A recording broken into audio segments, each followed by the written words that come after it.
Apa rahasianya? Engkau dapat semua ini. Oh, rahasianya gampang sekali. Pertama, kita nggak lupa Tuhan. Yang kedua, tetap cinta Tuhan. Ya. Yang ketiga, saya ini milik pusaka Tuhan. Yang keempat, saya tidak pernah berhenti belajar.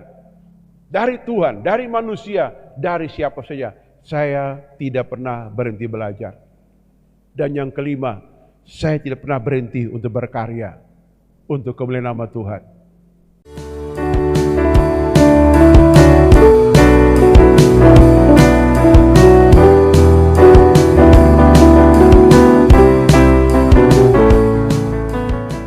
Ya, puji Tuhan. Kita baca firman Tuhan di Mazmur 127 ayat 1 sampai ayat yang kelima.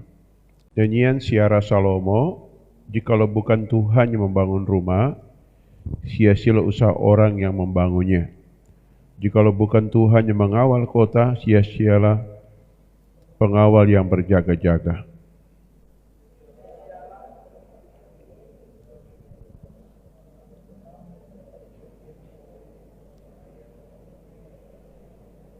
Sesungguhnya anak-anak lelaki adalah milik pusaka daripada Tuhan, dan buah kandungan adalah suatu upah.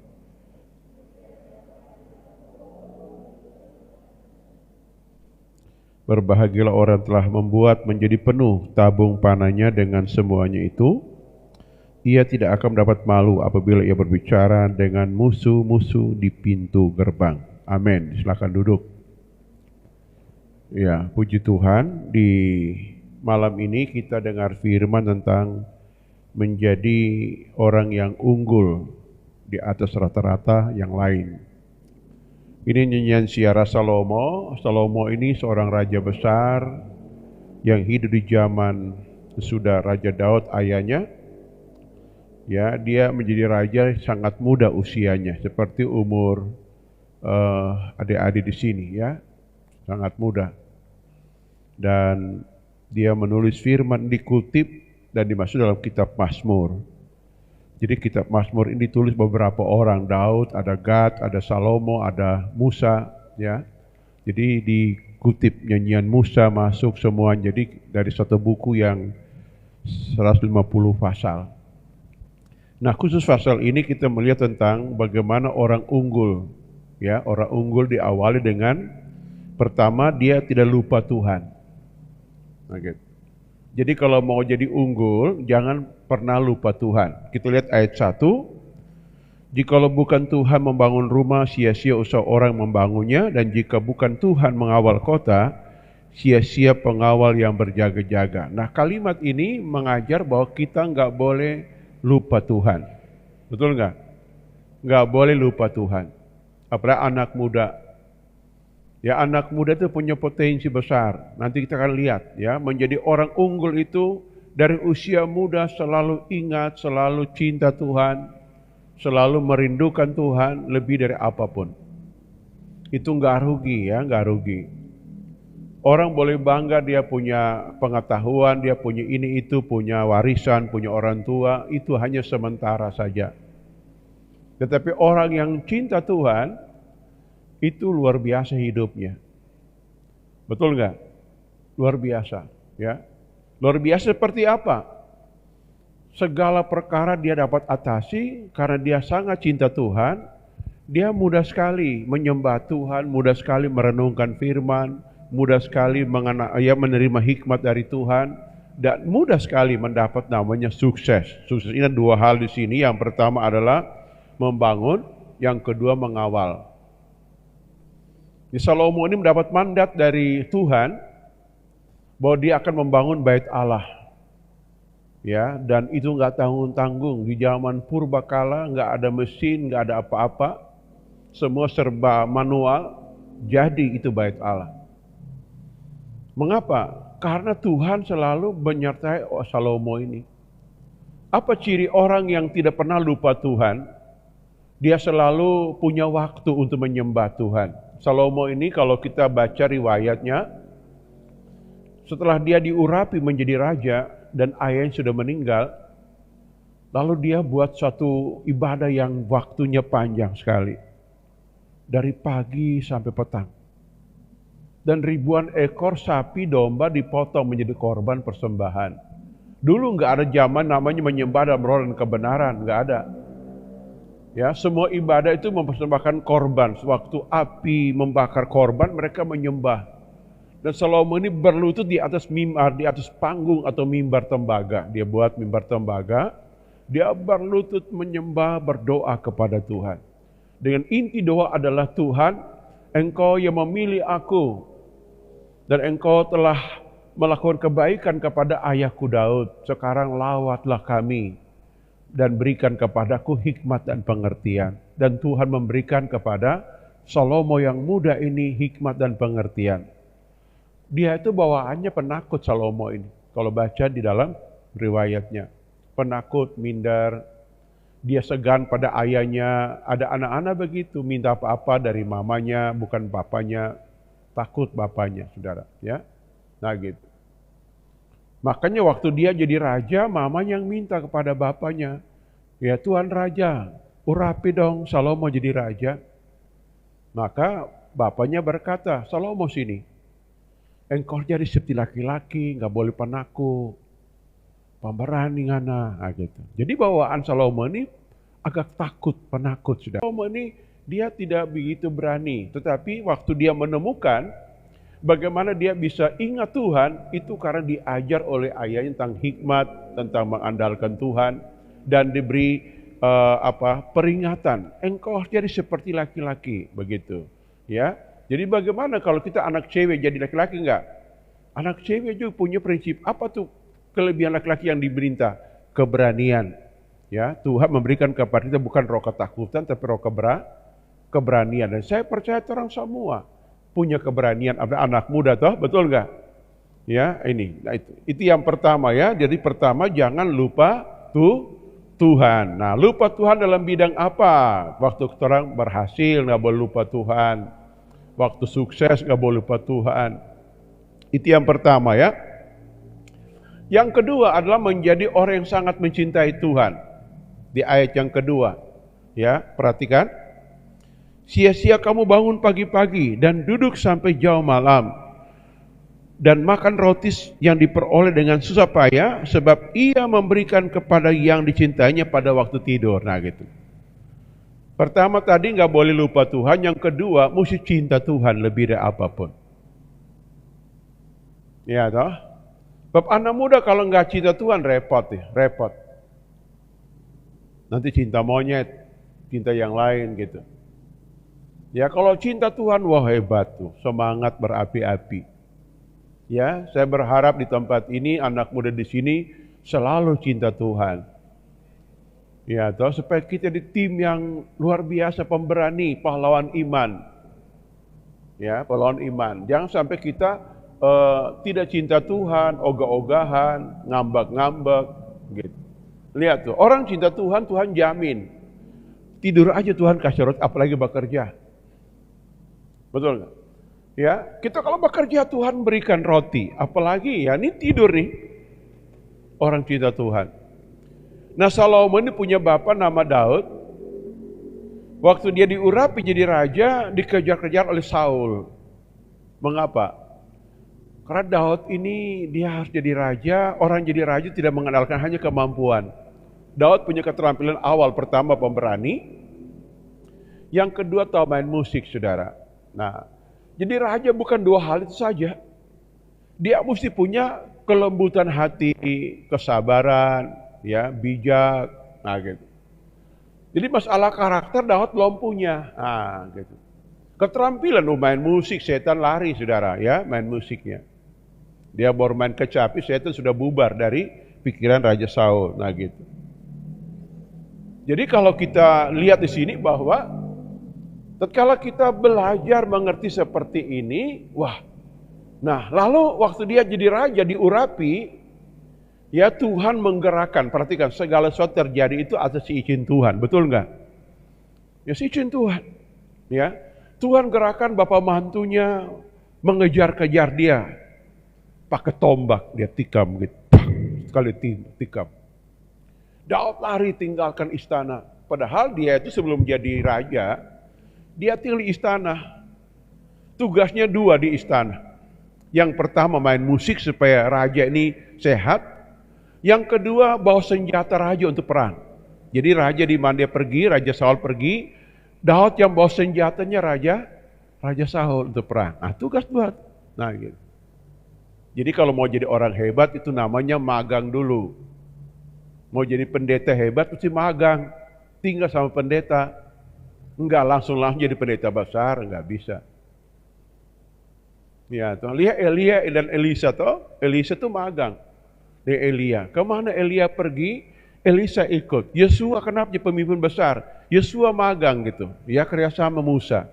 Yang lain sibuk menyembah lembu emas, Yesua sibuk ikut Musa ke Gunung Sinai. Ah gitu. Kok anak muda punya cita-cita orang hebat, tapi nggak mau magang, nggak mau kerjasama, nggak mau dididik, nggak mau dibentuk, repot. Lama ya. Nah Daud ini enggak, ya dia magang di situ tapi bukan magang apa, magang cuma untuk perang. Jago-jago gitu, bawa senjata toh, habis main musik bawa senjata. Tapi untuk jadi raja, dia diurapi, betul. Nah, saya terangkan di sini. Orang diurapi Roh Kudus itu ada tanggung jawab menjadi pemimpin. Tetapi dengar, enggak langsung jadi pemimpin. Ada sesuatu yang perlu kita robah dalam hidup kita. Namanya sifat karakter mendukung pengurapan itu.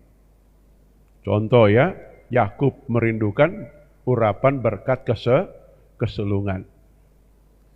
Apakah dia jadi orang besar besoknya? Nyanda. Dikejar-kejar oleh Esau. Tujuan Tuhan mirip Daud tadi, dikejar-kejar oleh Raja Saul. Esau mengejar Yakub dan Yakub itu lari tinggalkan rumah bapaknya. Dia ke rumah paman namanya Laban ke kampung. Di tengah jalan gelap kayak gini, ya nggak ada senter, nggak ada apa-apa gitu. Ya udah tidur situ di atas batu, ya bantalnya batu, tikar juga batu, saudara. Dia tidur situ, tengah jalan sendiri. Dia tidur. Tengah malam dapat mimpi. Ada tangga yang besar, tinggi menjulang, malaikat turun naik di tangga itu. Nah Tuhan berdiri dan Tuhan berkata, negeri ini aku berikan kepadamu. Artinya begini, kita diurapi Roh Kudus, menjadi orang yang cinta Tuhan, mesti punya sifat seperti kasih. Apa tuh kasih? Sabar, betul nggak? Kasih itu apa? Murah hati. Kasih itu apa lagi? Tidak sakit hati. Kasih itu apa? Tidak culas. Kasih apa lagi? Itu dalam 1 Korintus 13, Paulus tulis itu. Tentang buah-buah kasih. Itu mesti kita miliki. Ya, zaman sekarang pengetahuan tidak cukup. Kita boleh terampil, tahu komputer, tahu musik, tahu menyanyi, tahu berkhotbah, tahu apapun. Tapi kalau nggak punya sifat kasih, Tuhan bilang, I'm sorry. Engkau harus disingkirkan ke padang gurun dulu. Padang gurun itu apa? Mengalami masa-masa sulit. Sampai kapan? Sampai kasih itu muncul. Kasih yang murni muncul dari hidup kita. Itu mengalami transformasi perubahan sifat. Betul nggak? Ini ya. Jadi kita diobat Tuhan, saya pun begitu. Saya jadi hamba Tuhan sejak tahun 85 sampai hari ini. Itu full timer 85 sampai hari ini. Itu berapa tahun itu ya? 85 sampai hari ini. Itu pun sekarang masih susah lagi, itu masih perlu bergumul panjang. Begitu. Beberapa orang datang kepada saya waktu saya pelayan di kota Ambon. Dia itu sarjana, dia konsultasi, saya terpanggil jadi hamba Tuhan. Bagaimana nasihat Bapak? Apakah saya mesti kerja dulu bagi hamba Tuhan? Saya bilang dua pilihan, dua opsi. Kalau Anda mau jadi hamba Tuhan full timer atau hamba Tuhan yang dipakai Tuhan yang disebut purna waktu, all out dengan Tuhan, lepas semua. Dia kaget, wah lepas semua. Lepas apa maksudnya? Dosa kerja lain, cuma melayani Tuhan. Lalu dia tanya, makan apa? Nanti Tuhan kasih makan. Gampang Tuhan yang punya semua langit dan bumi. Dia punya rezeki, dia atur semua. Lalu bagaimana cara belajar mengembangkan karakter yang baik, sifat kasih dalam hidup. Itu waktu-waktu seperti itu sulit. Tapi Tuhan jamin begini, kekasihnya tidur, Tuhan kasih makan. Betul nggak? Artinya kebutuhan dasar Tuhan pasti kasih. Makan semimpi yang panjang-panjang, punya motor, punya ini, punya rumah, belum itu. Kebutuhan dasar Tuhan mau kasih. Kenapa? Karena Tuhan itu lagi memproses kita menjadi orang-orang yang memiliki kasih. Lihat Simon Petrus dengan teman-teman, 3,5 tahun mereka meninggalkan pekerjaan mereka, ya makan susah. Tapi Tuhan mengembangkan potensi mereka untuk mereka jatuh cinta kepada Tuhan, betul nggak? Ya, iya toh? Tuhan mengembangkan itu yang dimana mereka nggak ngerti. Ya, nah ini. Jadi diproses sampai kita memiliki kasih, di situ Tuhan jamin. Engkau tidur pun Tuhan kasih makanan. Ya, kasih itu kan ada 4 jenis kasih dalam Alkitab. Kalau bahasa Indonesia kasih cuma satu pengertian. Kalau Yunani ada 4. Kasih eros. Itu kasih makam puji, kasih tidak murni, kasih eros namanya. Yang kedua kasih storge. Ya, storge itu kasih keluarga. Yang ketiga kasih filia persaudaraan. Ya, jadi dalam Philadelphia kita bersaudara gitu. Tapi pakai syarat. Yang keempat kasih agape, kasih yang Tuhan punya, kasih rela berkorban. Nah seperti disitulah kita kalau punya kasih itu, percayalah Tuhan pasti menolong kita. Kita kan di atas rata-rata, betul nggak? Iya toh? Oke, baik, lanjut lagi ya, lanjut. Yang ketiga kita lihat di ayat yang ke-34. Ayat 34, sesungguhnya anak laki-laki adalah milik pusaka Tuhan dan buah kandungan adalah suatu upah. Seperti anak-anak panah di tangan pahlawan, demikianlah anak-anak pada masa mudanya. Yang ketiga itu status kita. Mengerti status, kita nggak sembarangan. Kita ini anak Allah. Kalau dalam ayat ini bahasa Indonesia itu laki-laki, perempuan dan anak siapa? Milik pusaka siapa? Laki-laki ya, milik pusaka Tuhan. Sebenarnya kalau kita lihat bahasa asli nggak ada laki-laki perempuan. Anak-anak itu milik pusaka Tuhan. Semua laki perempuan pusaka Tuhan. Kasih tahu pos sebelah, engkau milik pusaka Tuhan. Ya, itu artinya status. Yesus berkata, ya, barang siapa percaya menerima aku beri kuasa di anak Allah. Yohanes 1 ayat 12. Milik pusaka. Pusaka artinya suatu harta yang sangat berharga, bahkan sakti. Pernah dengar kata pusaka? Nah gitu, saya diizinkan Tuhan pernah melihat bendera asli Indonesia yang dijahit oleh Ibu Fatmawati. Ya, itu bendera itu dibuat dari kain sutra. Tapi sudah agak kumal gitu. Ya, ditaruh di kotak, itu sekarang disimpan di Monas. Sudah dilaminating. Kenapa? Karena sudah termakan usia, sehingga agak tidak boleh koyak, maka dilaminating, disimpan di Monas. Nah itu, simpan biasanya upacara bendera itu ada kereta kuda antar bolak-balik, itu bendera asli ya. Tempo hari ada sebuah kotak diukir kain ya di Jepara. Disimpan bendera asli ini dengan naskah proklamasi asli. Ya, itu ditandatangani oleh Soekarno Hatta, tinta biru. Naskah tinta biru. Karena jadi pengibar bendera pusaka itu nanti hari tanggal 16 itu hari pelantikan, sudah pelantikan. Dia dilantik oleh menteri, ya sekarang presiden yang lantik itu paskibraka. Ya, tapi dulu orang itu Menteri Pemuda Olahraga Abdul Ghafur yang lantik. Nah, setelah pelantikan, orang diizinkan untuk setiap daerah masuk di ruang khusus melihat bendera asli dan naskah proklamasi asli. Dibuka kotaknya, dilihat ini asli. Nah, gitu. Nah, itu namanya pusaka. Setiap tanggal 17 Agustus itu biasa ya protokol ngomong begini. Tanda kebesaran dibuka, itu barang itu yang dibuka. Pusaka Indonesia. Tanda kebesaran di muka itu dibuat ya. Jadi hormat senjata, gitu ya, diberi hormat gitu. Itu pusaka negara. Ya, tanda bukti otentik Indonesia merdeka dengan dua benda ini, yaitu bendera pusaka dan naskah proklamasi asli. Nah gitu. Itu disimpan. Nah, dihormati sekali. Tidak boleh sembarangan. Dikawal oleh polisi militer, pas pampres, barang itu. Tidak boleh sembarangan. Itu benda milik negara. Sekarang firman Tuhan berkata, kita anak muda itu milik pusaka Tuhan. Hebat, sudah. Milik pusaka Tuhan. Betul enggak? Di dalam perjanjian lama, bukan cuma anak muda milik pusaka Tuhan. Orang-orang melayani Tuhan disebut sebagai orang yang maha kudus milik Tuhan. Bayangkan, yang maha kudus hanya milik Tuhan. Tapi yang melayani Tuhan itu maha kudus bagi nama Tuhan. Dahsyat. Itu artinya status kita bukan sembarangan.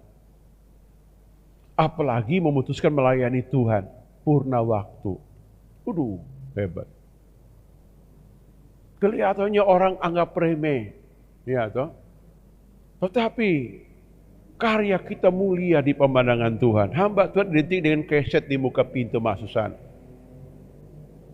Keset jelek begitu menjadi benda untuk menyucikan sepatu orang bersih masuk dalam sebuah ruangan yang bersih kayak gini. Apalagi musim hujan becek di luar, semua orang masuk dia akan gosok kaki di kesek itu, kasih bersih. Pelayan Tuhan punya tugas itu, makanya urapan itu ada 3 tingkat urapan. Pertama, urapan pentahiran. Kita semua ditahirkan oleh Tuhan. Yang kedua, urapan imam, menjadi seorang penyembah. Yang ketiga, urapan raja untuk memerintah. 3 tingkat ini di dalam Alkitab seperti itu. Jadi kita sebagai milik pusaka dijaga, dipelihara, dirawat oleh Tuhan baik-baik. Diambil oleh Tuhan. Nanti Tuhan uji pusaka ini. Ya, milik pusaka. Tuhan uji. Kalau saudara lihat di tukang emas, biasa tukang emas itu, dia tuh bakar emas. Dia bakar, dia kasih cair apa kita nggak ngerti, pokok sampai mengkilat itu emas. Ya, begitupun Tuhan. Anak-anaknya termasuk saya, adik-adik semua akan diuji lewat namanya goncangan-goncangan hidup. Kenapa kita diizinkan Tuhan untuk diuji seperti itu? Agar Tuhan tahu lubuk hati kita. Cinta apa? Cinta siapa? Cinta apa? Cinta siapa? Itu waktu diuji. Maka dalam Ulangan 8 kan di ayat 2 dan 3 bilang begini. Ingat perjalanan waktu engkau berjalan bersama Tuhan Allahmu.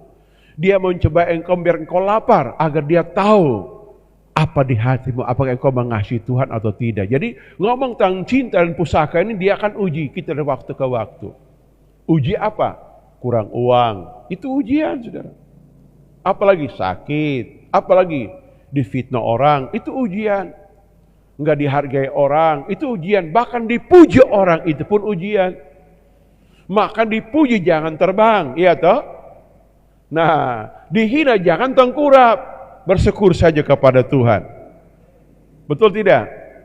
Tuhan lagi uji bentuk kita, ya. Saya pun bisa tahu karakter saudara kalau saya lihat di masa sulit. Oh iya, Didi ini model kayak begini. Oh, Edison seperti ini, ya. Rido seperti ini, Yoel seperti ini, semua, ya toh? Semua. Oh, dia seperti Keisha seperti ini. Ketahuan. Nah, gitu. Tuhan apalagi. Nah, itu kenapa? Karena milik pusaka diuji. Contoh di Alkitab. Kenapa Esau ditolak oleh Tuhan? Karena Esau tidak tahan uji. Nah, gitu. Nggak tahan uji.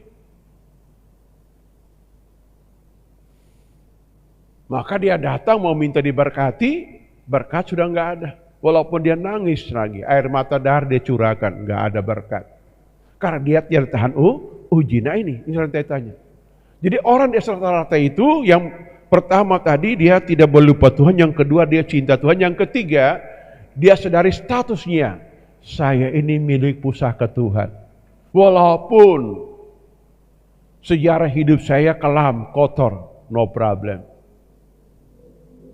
Tidak ada soal. kehilangan orang tua mungkin, atau mungkin orang tua cerai mungkin, atau kacau balau hidup, nggak ada soal.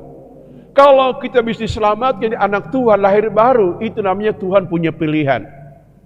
Coba lihat di Alkitab. Seluruh penduduk Yeriko di zaman Yosua itu berdosa semua, termasuk Rahab. Kenapa Rahab dipilih? Nah itu. Berarti di antara semua orang Yeriko di zaman itu, Rahablah menjadi milik pusaka Tuhan. Bahkan bukan tanggung-tanggung, jadi ibu ratu. Ibu ratu Rahab ini.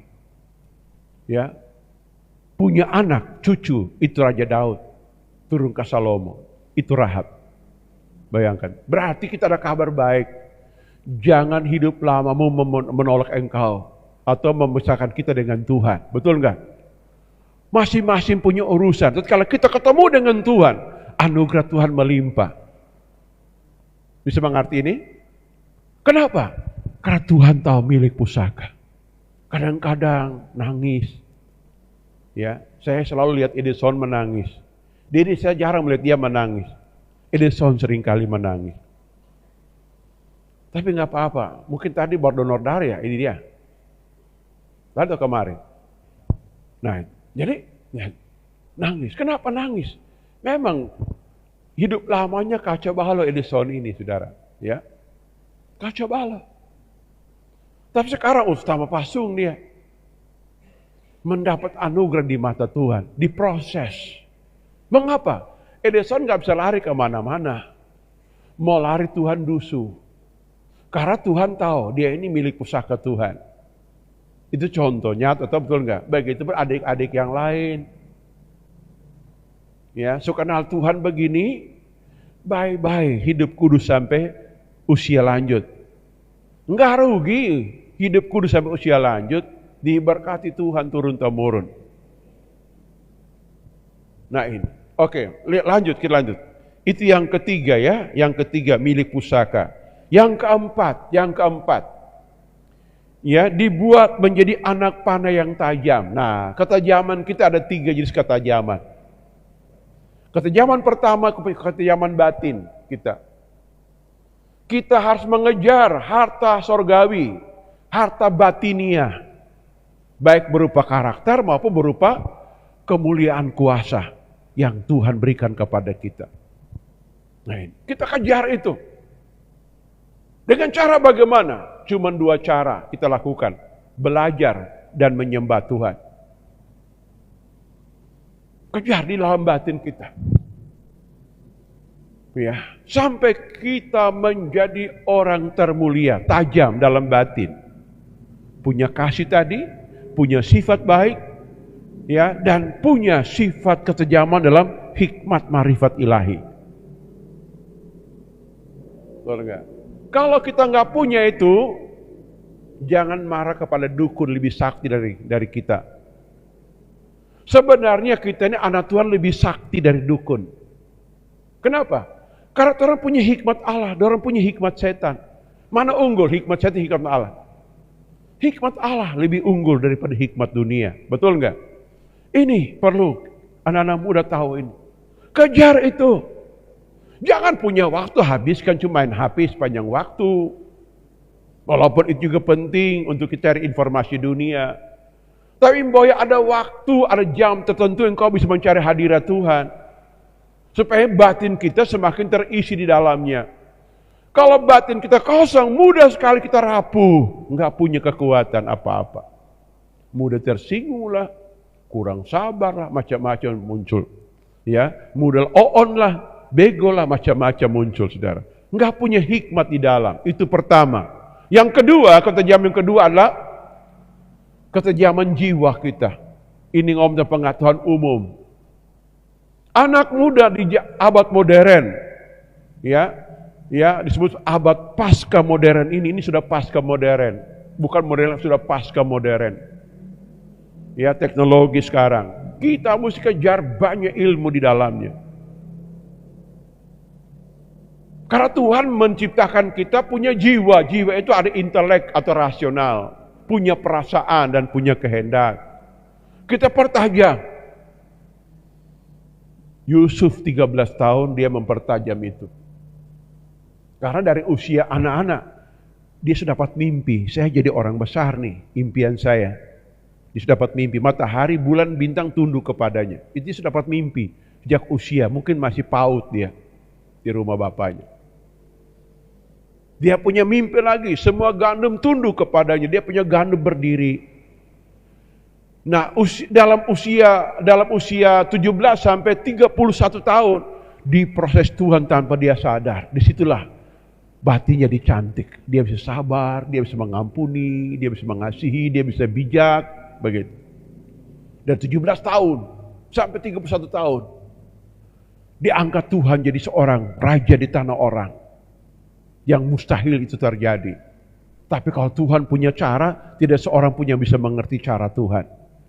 Tugas kita itu apa? Siapkan diri sampai momentum itu tiba. Nah itu, pertajam dalam jiwa. Punya pengetahuan. Jangan apa-apa semuanya nggak ngerti Allah. Ini orang atau apa gitu. Punya otak, punya perasaan, punya pikiran. Saya percaya anakmu di sini, saya berdoa supaya jenius semua. Amin. Amin nggak? Jenius semua. Ya, enggak perlu terendah, lahir kecil, kurang gizi, enggak apa-apa. Ketemu Tuhan dapat anugerah Tuhan. Ini, ketemu Tuhan pasti dapat anugerah Tuhan. Memang ilmu kesehatan bilang 4 sehat 5 sempurna. Saya percaya itu. Tetap di Alkitab ada orang-orang yang bodoh bagi dunia dipilih Tuhan. Betul. Ya, yang lemah bagi dunia dipilih Tuhan. Ya, yang hina bagi dunia dipilih Tuhan. Itu kata firman Tuhan. Jadi kita berpatah firman Tuhan. Ya, jadi latar belakang kita, hidup lama kita, garis turunan kita, jangan terang menjadi pengaruh negatif untuk kita. Kita harus maju, percantik, ya, pengetahuan kita, keterampilan kita, dan juga batin kita. Betul nggak? Ini. Yang ketiga itu keterampilan luar. Nah itu. Anak muda begini jangan sifat pemalas. Kebiasaan bangun terlambat. Ya. Satu hari mandi lupa. Aduh. Iya tuh. Mandi lupa, gosok gigi lupa. Sakit gigi melulu. Terawat tubuh kita bagus-bagus. Iya toh? Dengan cara makan yang bagus. Jangan gorengan dari tadi petang sampai tenggelam. Gorengan terus.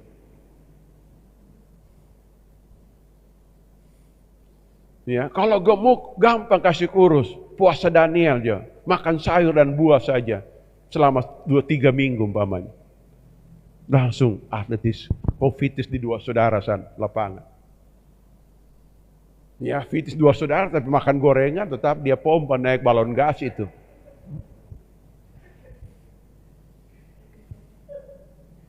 Tubuh kita sehat. Amin. Amin. Tepuk tangan bagi nama Tuhan, tepuk tangan. Nah, ini ngerti saudara, ya. Nah, Alkitab berkata bagaimana? Dibuat sampai tabung panah penuh. Artinya saya mentok itu ilmu pengetahuan dan hikmat Tuhan tadi. Tuhan punya standar. Raih, kejar. Soekarno aja punya istilah. Gantungkan cita-citamu setinggi bintang di langit. Tuhan berkhotbah begini. Berbahagialah orang lapar haus akan kebenaran. Dia akan dipuaskan. Hebat. Haus lapar aja dipuaskan. Ya, saya suka anak muda di sini, ya, 5 tahun, 10 tahun mendatang jadi pemimpin besar. Jadi pendeta besar, penginjil besar, pegawai besar, semua serba besar. Dan dia akan menyanyi, sebab kau besar, perbuatan Tuhan yang besar. Itu kita ngerti dari usia muda seperti ini. Ini punya kesempatan emas. Ya, menurut Biro Statistik berkata bahwa kita dapat bonus demografi. Artinya angkatan kerja di tahun ini sampai tahun 45 itu bonus demografi. Anak muda lebih banyak orang tua Indonesia. Karena zaman Orde Baru bikin KB. Reformasi orang beranak kebanyak-banyak. Punya anak banyak. Dan itu bonus demografi, anak muda lebih banyak. Berarti kita jangan berkecil hati. Kita bangun potensi diri kita semakin maksimal. Kita akan berbicara di depan musuh, artinya bisa berkarya. Betul tidak? Bapak saya itu tamat sekolah cuma SR, sekolah rakyat. Tapi beliau pintar sekali. Bisa jadi penatua, samas, begitu, di gereja. Jadi bas, bikin rumah, orang punya, begitu. Pintar. Enggak sekolah STM dia, pintar dia. Lalu beliau pesan begini, kalau kalian pergi sekolah sampai mentok, dibilang mentok sampai pada batas. Itu membakar hati saya. Saya mau kuliah terus ini. Memang tertahan karena masalah doi, biaya. Ya, puji Tuhan. Kuliah S3 dapat beasiswa dari Jeremy Baptist Kristen. Ya, kalau enggak, nggak mampu bayar tuh. Ya, tinggal bayar ujian terakhir saja, sudah selesai. Kenapa? Karena Alkitab mengatakan berbahagia orang yang membuat tabung jadi penuh. Itu pengertian pertama, kualitas individu kita harus mentok paling tinggi. Kita nggak boleh alergi belajar. Dalam pelayanan youth di sini juga kita belajar di YouTube itu banyak tuh. Kenapa gereja itu menyembah Tuhan kok hebat sekali? Apa kelebihannya, musiknya bagaimana, acara seperti apa, tariannya seperti apa? Mesti kita pelajari. Supaya apa? Jangan kalah. Kita nggak boleh bersaing, tapi boleh berkompetisi dalam pelayanan. Dengan cara bagaimana? Harus tampil menyajikan yang terbaik bagi Tuhan. Kalau Tuhan diberikan yang terbaik, Tuhan datang, dia berkati orang berlimpah-limpah. Nah, jangan punya kebiasaan ibadah terlambat, memuji Tuhan asal-asalan, melain Tuhan, nggak boleh. Pemain drum tadi so bagus, dia tuh telinga dia kotik ini terus tulis di situ dia kotik paling besar. Harus menikmati kutukan itu. Karena kita menyembah, mesti menikmati, bukan asal bunyi. Bukan asal ketok gitu. Menyembah, kenapa? Karena kita menyembah, mesti mendengar suara Tuhan. Di Gunung Sinai, Tuhan menampakkan diri pada Elia. Badai besar, begitu. Alkitab berkata, Tuhan gak ada di situ. Kenapa? Sama, terus main musik. Asal bunyi, asal besar, nggak pujian seni, nggak beralur gitu. Terus menikmati pujian. Jangan tuh bisa berhenti, ketoknya besar, kan nikmat lagi dengar suara Tuhan tuh, tak kaget gitu. Nah ini, kita belajar seperti itu. Semua kita belajar, usia muda. Supaya apa? Berkat Tuhan berlimpah-limpah hidup kita. Betul tidak? Yang terakhir disebutkan di sini. Ayat 5. Berbahagialah orang yang telah membuatnya penuh tabung panennya. Dengan semuanya itu, ia tidak akan mendapat malu apabila berbicara dengan musuh-musuh depan pintu gerbang. Artinya, tanpa kita ngomong, orang malu hati, begitu ya. Wah, hebat ini anakku ini, hebatku ini anakku itu. Nah, perlu ya. Jadi mari kembangkan potensi saudara semua untuk kemuliaan nama Tuhan. Di gereja ini ada banyak keluarga, 2 keluarga punya alat musik hampir lengkap. Keluarga Tamboto, keluarga Loho Tamasengge. Boleh bikin tim belajar di dorang. Tim pelayan seperti itu. Kayak Daud. Nyanyi, jangan nyanyi asal-asal atau iseng-iseng atau bercanda, enggak boleh. Ya, mau latihan seperti untuk kepada Tuhan. Seperti Daud. Daud memuji Tuhan di kebun, bukan asal dia memuji Tuhan baik-baik. Datang waktunya, Saul dalam problem, Roh Kudus menggerakkan dia, cari pemain musik yang mahir untuk melayani aku. Momentum Tuhan mulai promosi. Karena sudah latihan di mana? Di kebun. Kebun itu standar rumah kita belajar. Itu soal musik. Soal yang lain juga dalam pelayanan.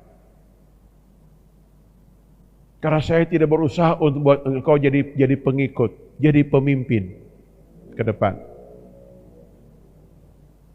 Seorang pemimpin sejati tidak menyiapkan orang jadi pengikut, menjadi pemimpin ke depan. Pemimpin ke depan itu pertama punya mental jujur, kedua terampil, ketiga punya komitmen kasih, yang keempat taat aturan, yang kelima nggak mudah dibeli dengan uang atau suap. Itu syarat diberikan oleh Musa dalam kitab Keluaran 18. Nah gitu. Jadi kita belajar untuk jadi pemimpin seperti itu. Ke depan, punya mimpi kita 5 tahun, 10 tahun ke depan. Yang duduk ini akan berdiri semua di sini berkhotbah, mengaji di mana-mana. Itu maunya Tuhan seperti itu. Jangan kita seperti Esau, masa bodoh amat. Toh besok saya mati. Mana makanan? Tidak Tuhan. Mana nasi kuning dang? Mana makanan ini makanan itu? Itu orang bukan babi kampung. Itu orang ini gambaran rupa Tuhan untuk memerintah berkuasa di bumi ini. Ada orang berpikir nanti berkuasa memerintah orang mati bersama Tuhan di awan-awan. Itu salah pengertian itu. Memberi selagi kita hidup di bumi ini. Nanti kesan dapat mahkota lagi di sana, dapat bonus. Selama di bumi terus memerintah, berkuasa alam semesta, semua ciptaan Tuhan. Itu program Tuhan untuk anakmu, anak muda. Makanya Tuhan Yesus datang mati untuk apa? Semua jalan terbuka. Setan mau jago apa, dia akan dihancurkan dengan 2 cara. Kesaksian dan darah Yesus. Nah, setan kehilangan jago kalau kita ngerti. Makanya saya berharap firman Tuhan punya komitmen kuat kepada firman Tuhan. Ya toh? SS dapat jodoh baik-baik nikah jo. Yang sudah hamil, sebegitu baru datang Pak Gembala tolong, saya mengampuni aja, tapi akibat kau ngoni yang pikul. Nah, gitu. Itu ciri khas orang cinta Tuhan. Hidup kudus sampai ketemu jodoh nikah pada waktunya. Betul tidak? Nah, jangan mata keranjang belum punya pekerjaan, pun ngasih mata keranjang kiri kanan. Nggak perlu itu. Gila-gila namanya.